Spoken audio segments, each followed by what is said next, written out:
Good morning, church family and Facebook friends. It's a beautiful Thursday morning, and I'm glad to spend this time with you. We're in the book of Colossians, and I was reading over this morning. There is a lot here, so I'm not sure how far we'll go. But let's read verses 9 and 10 this morning, and maybe include verse 11. We'll see how far we can get with this.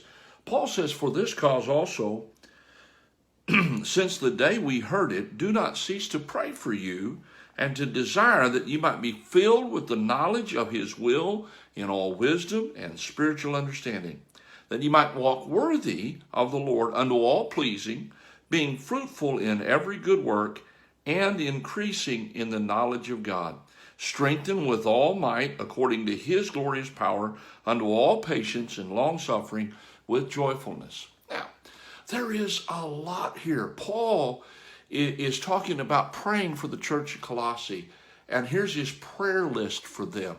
My, what a prayer list. And we ought to be praying this for ourselves. We ought to be praying this for our church. And the first thing he wants them to do is to be filled with the knowledge of his will. The greatest thing you can do in your Christian life is to know God's will for your life. Knowing God's will for your life will direct you the rest of your days. It'll keep you on the right path.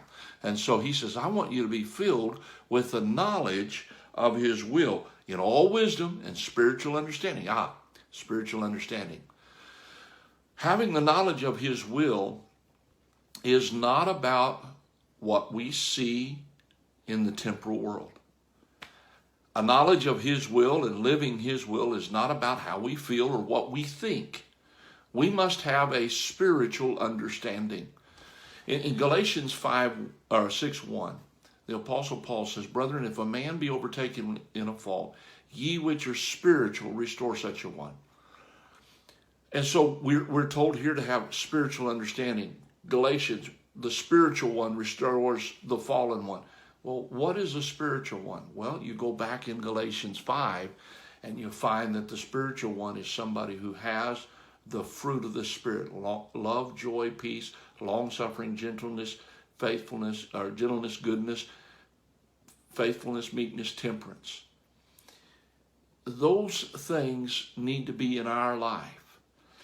If we're not surrendered to the leadership of the Holy Spirit, we'll not have spiritual understanding. Because in and of ourselves, we do not have spiritual understanding. So to know the will of God, we must have spiritual understanding. And that means we must be surrendered to the Spirit. So let's be surrendered to the Holy Spirit today. Let's let him guide us and direct us. And we'll follow in his footsteps in a spiritual way. You have a great day. I look forward to being with you tomorrow.